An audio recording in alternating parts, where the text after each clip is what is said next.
One of the things that I'm actually attempting to monitor on this channel is the potential increase for labeling certain criminal suspects mentally ill, thus mentally unfit for trial, thus the perception from the population that they're escaping consequences. For instance, there was a very famous video during the COVID-19 pandemic of a guy who was put into a nursing home in Michigan who filmed himself doing boxing training by punching an elderly man in the head. Now, you might remember this video, you might not. I will link to a news article of this video in the description of this video so you can see it for yourself, but for obvious reasons, I'm not going to show it here. Well, that guy actually ended up being found mentally unfit for trial, which was wrongly reported by people in the right-wing media as the charges just being dropped randomly, even though he was specifically confined to a facility for the mentally ill where he's not allowed to live. So I stated in that specific case, you know what? I'm fine with it. I'm actually okay with that guy who seems like he had a bunch of screws loose being confined to a psych ward rather than being put on trial and the whole argument related to that.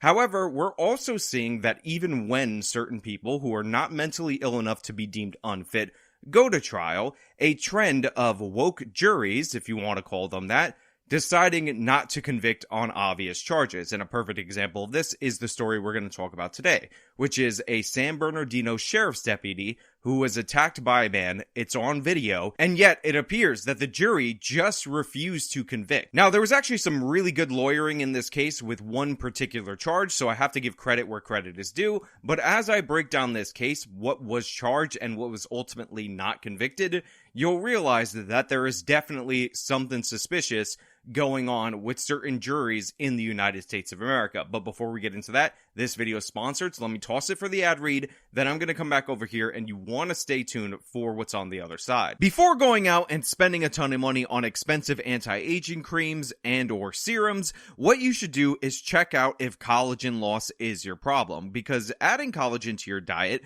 can improve your skin elasticity and that youthful glow better than almost anything on the market. This is one of the reasons why I am happy to be partnered with healthwithjustice.com, where you can try our top formulation of collagen powder. You take it daily and you just notice the strengthening of your hair, your skin, and your nails. And if you go over to healthwithjustice.com for this month, you can get 53% off plus additional bonuses that are available to those who go to healthwithjustice.com. That's healthwithjustice.com, healthwithjustice.com.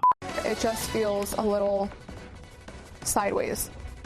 Despite strong video evidence, a jury acquitted a man accused of beating and shooting at a San Bernardino County Sheriff deputy back in 2019. Now, they opened this news segment by showing you some of the video in the background. Now, I'm going to have to redact huge portions of it due to the fact that YouTube will age restrict this video, then they'll suppress this video, but I've linked the entire local news segment, which has these clips in the description of this video if you want to check them out. But for my podcast listeners, for all of you, I will say it is a video of the suspect beating the female deputy in question and what should be an open and shut, clear and obvious case that should prove him guilty. A former San Bernardino County Sheriff's deputy is shocked after a jury acquitted the man charged with her attempted murder. Our Inland Empire Bureau Chief Rob McMillan has more on the defense's claim that she wasn't lawfully performing her duties prior to the attack. At first glance, the video might seem crystal clear. A suspect punching a San Bernardino County Sheriff's deputy several times, stealing her gun, and then firing as she runs away from him. However, a jury has found Ari Young not guilty of both attempted murder and assault with a firearm on a peace officer. The jury apparently didn't even have enough evidence to find him guilty of resisting arrest, battery on a peace officer, or even for removing the firearm. On those charges, the jury hung. Now, I left in the portion of the video where this suspect was in fact firing the gun after the police officer, the sheriff's deputy, ended up fleeing the situation after he punched her in the face repeatedly and clearly and obviously on video assaulted her, because I think it's crucial for you guys to understand the angle that they had, how clear and obvious this was that this person did in fact do this, and hear all the charges that were either not guilty convictions or hear the charges that resulted in a hung jury, which clearly and obviously makes me think that something is wrong, something is dangerous, something is afoot here, because we have overwhelming evidence that this man he did commit the crime, and for them to not even secure a conviction on him taking the firearm from the officer, completely unacceptable in any circumstance related to this case, and then nothing. It's a hung jury. What was your first reaction when you got that news? Disbelief. Megan McCarthy suffered several injuries in the attack. It happened on September 4, 2019. McCarthy responding to a 911 call about a domestic disturbance at a home in Victorville involving Ari Young, who experts say suffers from schizophrenia. I will give the caveat that some people looking at this case, some people looking at this video, could easily come to a different conclusion. For instance, if you're Rayshad Ritchie and you're looking at this case and you see a woman being beaten by a black man, you might think that this woman is in fact a Karen and thus deserved what she got. Full background on this Karen. The Karenicity is unbelievable. Put up the picture. We got her name, where she works, her boss. And she should probably have her husband doxxed and her employer doxxed so that she can no longer have a job. That's probably where you are if you're Rayshad Ritchie. If you're Emma Vigeland, you might think that this woman was just fake crying, fake calling for help. This wasn't an urgent situation. What was your first reaction when you got that news? Disbelief. But yeah, I mean, the white woman fake crying thing, I could do it too, but and then you just turn it off. It's convenient.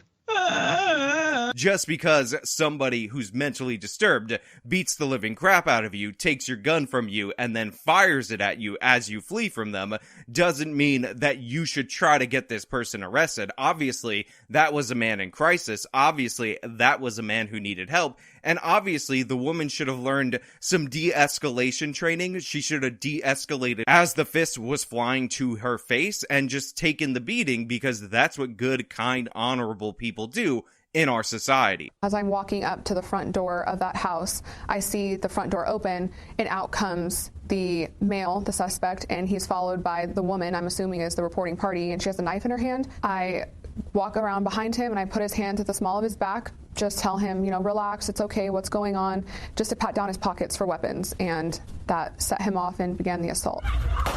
I turn and I run for the nearest cover I can find, which happened to be a bush, and I hear a gunshot go off, and I knew he was shooting at me. So, the scenario goes like this. They call the police because their schizophrenic relative, and again, it is a serious mental illness, it does have consequences and all of that, is running amok in the household. It's so bad that the woman who called 911 is actually wielding a knife because she believes that this person is a dangerous individual. And just like the prophecy foretold, it was fulfilled. And when this officer shows up to the scene and she tries to detain the suspect to question further, he completely goes off, starts beating her, starts viciously attacking her, obviously bruising her up. Then he takes her gun to, again, just prove how dangerous he is, and fires upon her as she flees. And you can actually hear her calling for help. You can hear other people shouting, trying to get some kind of assistance.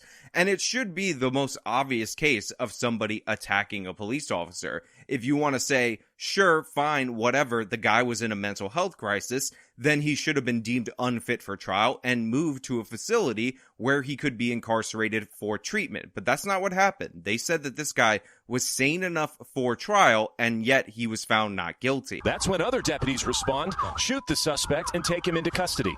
A good portion of the incident caught on camera. Now, the other deputies respond. They do shoot this person. Now, some people, by the way, on the internet.com will label this the shooting of an unarmed black man in mental health crisis, because at the beginning of the interaction, he actually was unarmed. I mean, he eventually armed himself with the cop's gun, but as we've been told time and time again, that doesn't count. That doesn't mean anything. If you're actively trying to arm yourself with the cop's gun, it probably means that you don't mean any harm or anything like that. Please ignore the fact that he was just blindly firing. No big deal, even though it's caught on video. So some people would automatically presume that he's the victim in this scenario because the police dared shoot somebody who was holding a gun and firing it wildly in a neighborhood after beating up a cop and then taking the gun from her. I mean, honestly, had we checked on whether or not he was actually trying to feed his family, I mean, they called 911 on him. One member of his family appeared to be wielding a knife to defend herself against him, but for all we know, for all we can tell, this man was in crisis, but also trying to feed 4 starving children in his area, trying to feed his family. What a great guy. What a stunning and brave individual. It does look bad when you look at it at first glance. But defense attorney Raj Maleen says because of the location of the bush where the deputy said she ran to get away, he argued that the suspect was not shooting at her. We know exactly where she went, which was due south, and we know where he fired because there's a bullet hole in the garage, which shows he fired northeast, exactly in the direction he was walking, which is completely opposite of where she was. So by the way, even though I think that this case is absolutely ridiculous and absurd, the idea that this guy didn't get convicted of assault makes no sense at all. The idea that he didn't even get convicted of taking the officer's gun, absolute insanity. A hung jury, you couldn't figure that one out. Obviously, that is incredibly dubious, but I will say, this point I actually think is quite clever. I think this is good lawyering, and as somebody who is interested in the criminal justice system, and not just because I want the outcomes that I want, but when it's functioning properly, I gotta give credit where credit is due. That is an excellent defense, that this person is just erratic. Essentially, he's making the argument that this guy is so bad at attempted murder that you can't even call it attempted murder. So I actually do understand a well-argued point like that being able to convince a jury. That being said, the main issue that I have, the primary issue that I have, is the fact that we have this interaction on video, and the only thing the video was good for was for helping him beat one of the charges. He is beating this woman on video. She's screaming for help. She has the bruises. He attacked her. The 911 call is legitimate. This guy was going absolutely crazy. Again, to the point where the woman in the house who ended up calling 911 was wielding a knife in order to defend herself. And yet, we're just allowing this to be a thing. We're not questioning the jury. We're not examining it. Remember what the left wing says time and time again about how we need to artificially change the composition of the jury for better outcomes. I would be fascinated if this local news report actually went in and told us who was on the jury, what was the makeup of this, who signed off on this beating and said, I can't even make a decision on some of the charges, but the ones we can make a decision on, totally not guilty. I mean, he's on video taking the police officer's gun. You can see it clear as day. He didn't have a gun. Then he had possession of the officer's gun, so we didn't even need the video to know that that happened. But you know what? You know what we're gonna say? We're gonna make the case that we can't even decide whether or not he's guilty of taking that firearm. But what about the other charges? Resisting arrest, removing the firearm, and battery on a peace officer. Well, to find someone guilty of those crimes, the law says the person being assaulted had to be lawfully performing their duties. While it might sound like just a technicality to some, Maleen argues the deputy did not have reasonable suspicion. The jury instruction that the court read to the jury basically says if you want to detain somebody, you have to have a reasonable suspicion that they're involved in criminal activity. And in this case, the issue was the initial detention of Mr. Young legal? If it's not, then he's not guilty. No matter, he could punch her 100 times and it wouldn't matter. I was called to that house. I see a situation where there's a woman in such fear of her life. She is armed with a knife.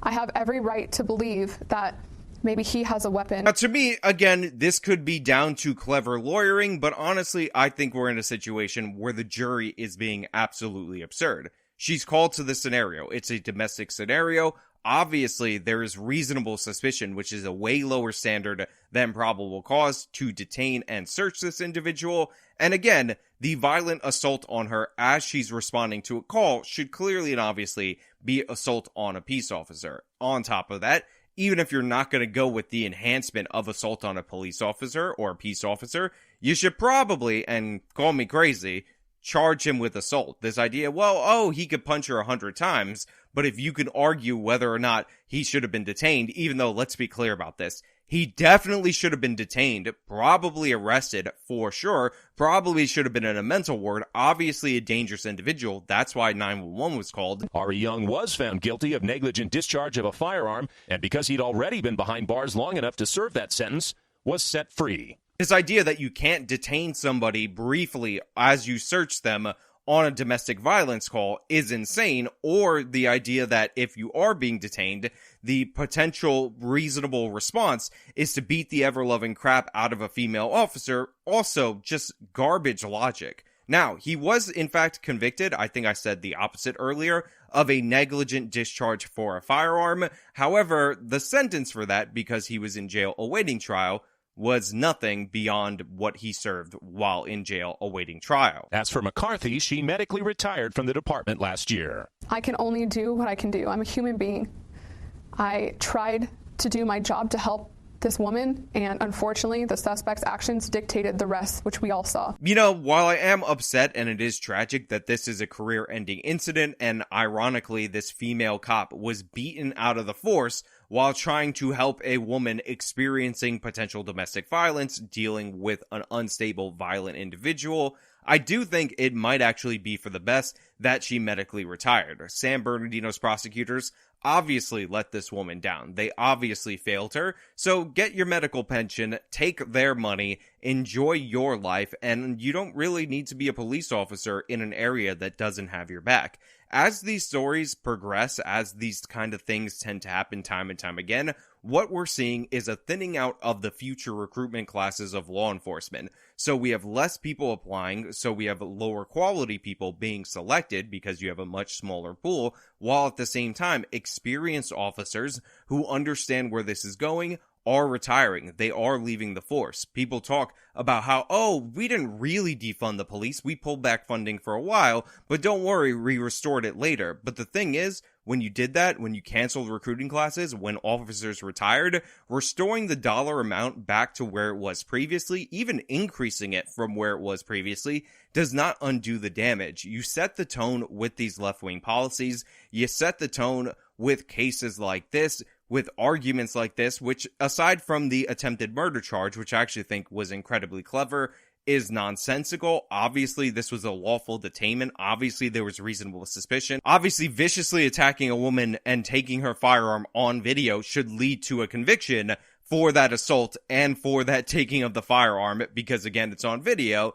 And the best they're able to do, getting an unlawful discharge of this firearm, is really proof positive of how pathetic our system is. I would definitely 100% go out of my way to retry him on those charges to which the jury refused to reach a verdict. I want to see the makeup of the jury. I want to know what's going on in San Bernardino, because this kind of thing definitely should not pass. This kind of thing is definitely not sensible. It doesn't work. It's not logical, and it can only lead to worse examples going forward, and more officers realizing that crazy people could beat the crap out of you. They could even potentially kill you, but you know what?